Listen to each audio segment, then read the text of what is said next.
যে ইতিকাফ আল্লাহ নবী সাল্লাল্লাহু আলাইহি ওয়াসাল্লাম রমাদানের যে সওম, এই সওম ফরজ হওয়ার পর থেকে আল্লাহ নবী কখনো ইতিকাফ পরিত্যাগ করেন নাই। এমনকি 20 দিন করেছেন এরও প্রমাণ আছে, কিন্তু পরিত্যাগ করেন নাই। আল্লাহ নবী সাল্লাল্লাহু আলাইহি ওয়াসাল্লামের স্ত্রীরা ইতিকাফ করেছেন, প্রচুর ভিড় করেছেন। একটা পর্যায়ে যে মসজিদে তাঁবুর সংখ্যা অনেক হয়ে গেছে, সালাতের জায়গা নাই, তো যার কারণে তাঁবুগুলো আল্লাহ নবী সরিয়ে ফেলতে বলেছিলেন একবার, এবং নিজেও ইতিকাফ কি করেছিলেন, নিজেও ইতিকাফ বর্জন করেছিলেন। পরবর্তীতে তিনি ইতিকাফ করেছিলেন। এখান থেকে কেউ কেউ বলে থাকেন যে নারীরা ইতিকাফ মসজিদে করবে না। নারীরা ইতিকাফ কোথায় করবে না? মসজিদে করবে না, ইতিকাফ ঘরে করবে। প্রশ্ন হলো ইতিকাফ ঘরে জায়েজ আছে কি নাই? ঘরে ইতিকাফ করলে সেই ইতিকাফ হবে কি হবে না, এটা একটা প্রশ্ন। এ ব্যাপারে আমার স্পষ্ট কথা হলো যে আল্লাহ তাআলা কোরআনে ইতিকাফের ব্যাপারে যে আয়াতগুলো আলোচনা করেছেন, মৌলিকভাবে আমি দুইটা আয়াত বলবো। আল্লাহ বলছেন ওয়ালা তুবাশিরুহুন্না ওয়া আনতুম আকিফুনা ফিল মাসাজিদ, তোমরা নারীদের সংস্পর্শে যেও না যে অবস্থায় তোমরা মসজিদে ইতিকাফ করছো, যে অবস্থায় তোমরা কি করছো, মসজিদে ইতিকাফ করছো। আসলে ইতিকাফ অবস্থায় তো এটা কোনো অবস্থায় কি নাই, জায়েজ নাই। তাহলে মসজিদের কথাটা আল্লাহ তাআলা কেন উল্লেখ করলেন? তার মানে ইতিকাফটা সম্পর্কিত কিসের সাথে? মসজিদের সাথে। মসজিদ ছাড়া ইতিকাফ হয় না। আপনি দেখেন আল্লাহ নবী সাল্লাল্লাহু আলাইহি ওয়াসাল্লামের সময় মহিলা সাহাবীরা ইতিকাফ করেছেন, কোথায় করেছিলেন? মসজিদে করেছিলেন। বুঝাতে পেরেছি? মসজিদে ইতিকাফ করেছিলেন, ঘরে ইতিকাফ হয় না। আল্লাহ তাআলা কোরআনের অপর আয়াতে বলেছেন ওয়াহিদনা ইলা ইব্রাহিম ওয়া ইসমাঈল, আমি ইব্রাহিম এবং ইসমাঈলের থেকে অঙ্গীকার গ্রহণ করেছি এ মর্মে যে আন তাহহিরা বাইতিয়া লিত-তায়িফিন, যে তোমরা মসজিদকে পবিত্র করবে। আন তাহহিরা বাইতিয়া, আমার ঘরকে, আমার ঘর বলতে আল্লাহ কি বুঝাচ্ছেন? মসজিদ বুঝাচ্ছেন, যে তোমরা আমার ঘর মসজিদকে কি করবে? পবিত্র করবে। লিত-তায়িফিনা, তাওয়াফকারীদের জন্য, ওয়াল আকিফিনা, এবং ইতিকাফকারীদের জন্য। মসজিদকে কি করতে বলা হচ্ছে? পবিত্র করতে বলা হচ্ছে। কে বলছেন? আল্লাহ। কাকে? ইব্রাহিম এবং ইসমাঈল আলাইহিস সালাম, যে মসজিদকে ইতিকাফকারীদের জন্য পবিত্র করবে। ওয়ার রুকআইস সুজুদ, এবং রুকুকারী ও সিজদাকারীদের জন্য মসজিদকে পবিত্র করবে। এ মর্মে অঙ্গীকার নিচ্ছেন ইসমাঈল এবং ইব্রাহিম থেকে। তাহলে মসজিদ কেন? মসজিদকে কেন ইতিকাফকারীদের জন্য? তাহলে ইতিকাফের সম্পর্ক কিসের সাথে? মসজিদের সাথে, ঘরের সাথে না। ঘরের সাথে না। এই সব বিভ্রান্তিগুলো এক সূত্রে গাথা। বুঝতে পেরেছেন? এই সবগুলো এক সূত্রে গাথা। সেটা হলো, প্রথমে আমরা মহিলাদেরকে মসজিদ থেকে হটাই দিয়েছি। প্রথমে আমরা মহিলাদের জন্য মসজিদকে হটাই দিয়ে, মসজিদ থেকে তাদেরকে হটাই দিয়েছি। এরপরে তাদের মতো করে এখন ইতিকাফের মাসলা চলে আসবে, নির্ধারণ করে দেওয়া হয়েছে ঘর, ঘরে ইতিকাফ করবে।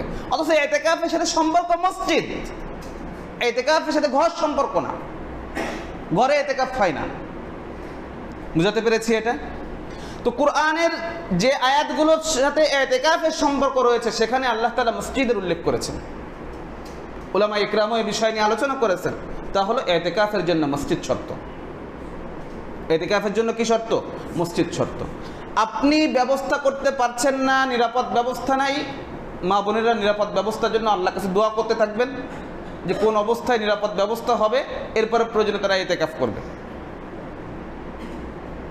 কারণ আমার আপনার অপরাধ যে আমরা তাদের জন্য ব্যবস্থা করতে পারি নাই। অন্যথায় ইসলামী ইতিহাস খুলে দেখেন, মহিলারা মসজিদে এসে নামাজ পড়বে নাকি ঘরে পড়বে, এটা একটা ভিন্ন আলোচনার বিষয়। কিন্তু কখনো তাদের জন্য সালাতের জায়গা এটা বন্ধ করা হয়েছে কিনা? কখনো বন্ধ করা হয়নি। তারা মসজিদে এসে পড়বে নাকি ঘরে পড়বে, সেটা ভিন্ন আলোচনার বিষয়। কিন্তু মসজিদে তাদের সালাতের ব্যবস্থা রাখতে হবে, যে কেউ যদি পড়তে চাই, আল্লাহর বান্দিরা যদি মসজিদে আসতে চাই, লা তামনাউ ইমা আল্লাহি আন মাসাজিদিল্লাহ, কাদেরকে বলা হয়েছে? তোমরা আল্লাহর বান্দিদেরকে আল্লাহর ঘরে আসতে বাধা দিও না। কাদেরকে বলা হয়েছে? বলা হয়ে থাকে ওমর রাদিয়াল্লাহু আনহুর সময়ে সাহাবাদের ইজমা হয়ে গেছে, সাহাবা ইকরাম ইজমা করেছেন যে মহিলারা আর মসজিদে আসবে না, ঘরেই নামাজ পড়বে। সাহাবাদের ইজমার মাধ্যমে মহিলাদের জন্য এটা হারাম হয়ে গেছে, এই জাতীয় দাবি করা হয়ে থাকে। হানাফি মাযহাবের প্রত্যেকটা কিতাবে দেখেন, যেহেতু আমাদের দেশে হানাফি মাযহাব প্রচলিত, সেই মাযহাবের কিতাবের কথাই বলতেছি, অন্য মাযহাবের কিতাব আর দেখানো লাগবে না, কারণ তাদের মতে স্পষ্টই রয়েছে। হানাফি মাযহাবের প্রত্যেকটা কিতাবে যখন কাতারের আলোচনা করা হচ্ছে, সেখানে স্পষ্টই বলা হচ্ছে যে প্রথমে পুরুষরা দাঁড়াবে, এরপরে বাচ্চারা দাঁড়াবে, এরপরে নারীরা দাঁড়াবে। কেন বলা হলো? যদি তাদের জন্য এটা নিষিদ্ধ হবে। তাহলে আপনি দেখেন সংযোগটা কোথায়? প্রথমে মসজিদ থেকে হটানো হয়েছে, এবার প্রশ্ন চলে আসতেছে ইতিকাফের প্রশ্ন।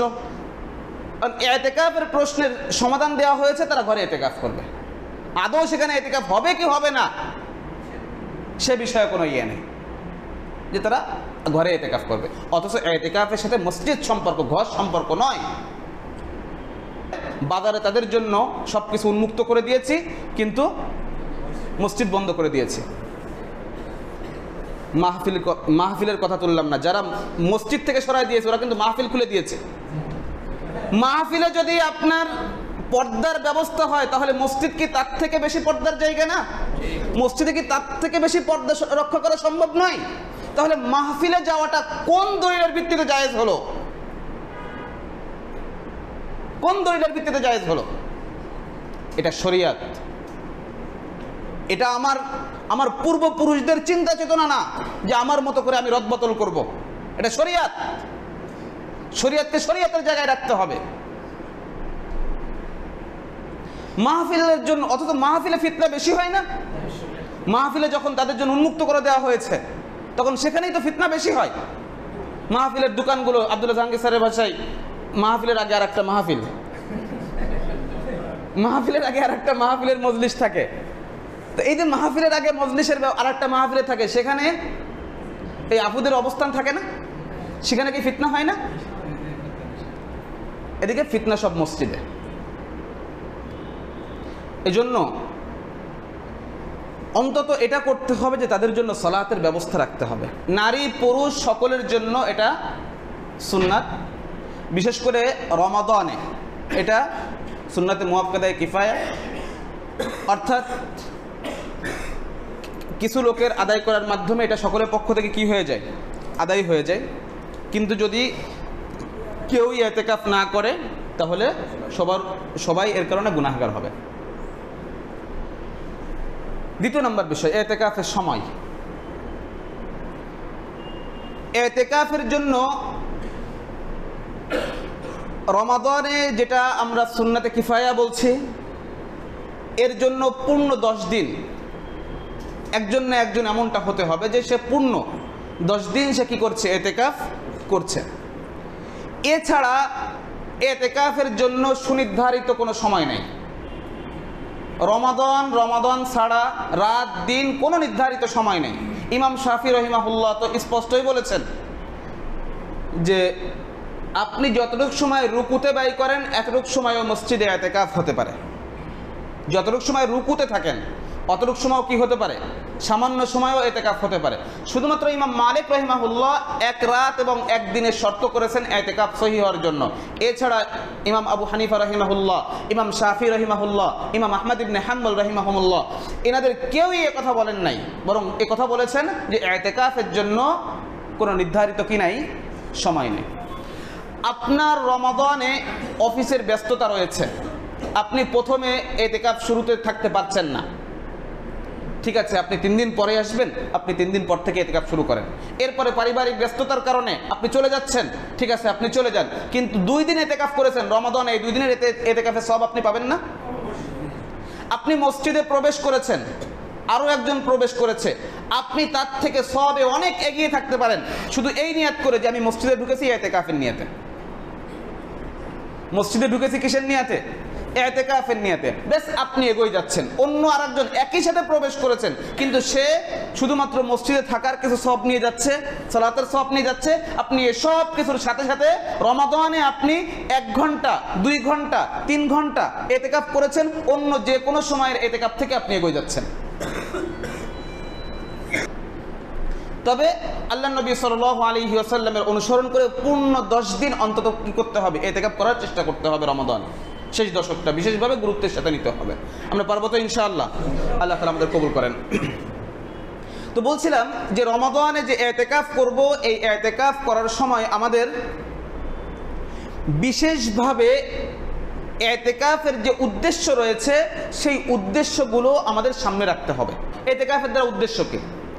এতেকাফের দ্বারা প্রথম উদ্দেশ্য হচ্ছে নিজেকে একান্তভাবে আল্লাহর জন্য একনিষ্ঠভাবে অন্য সকল কিছু থেকে ফারেক করে নেওয়া।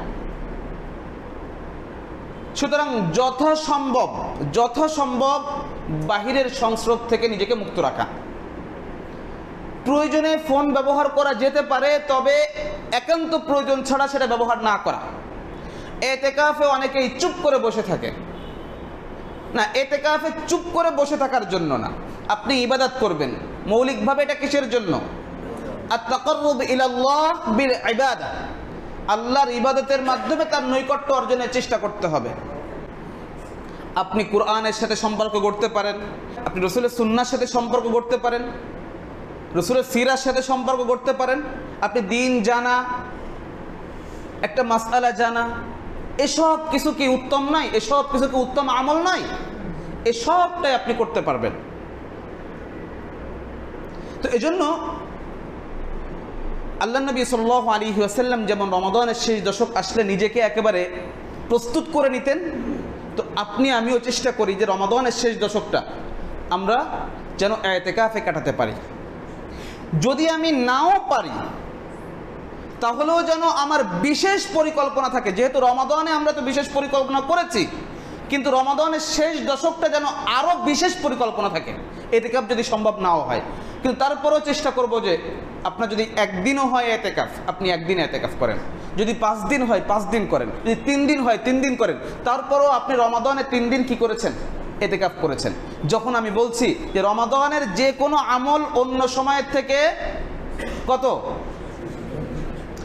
70 গুণ তো রয়েছেই, 700 গুণ পর্যন্ত তো আল্লাহ নিয়াতের কারণে বৃদ্ধি করতে পারেন।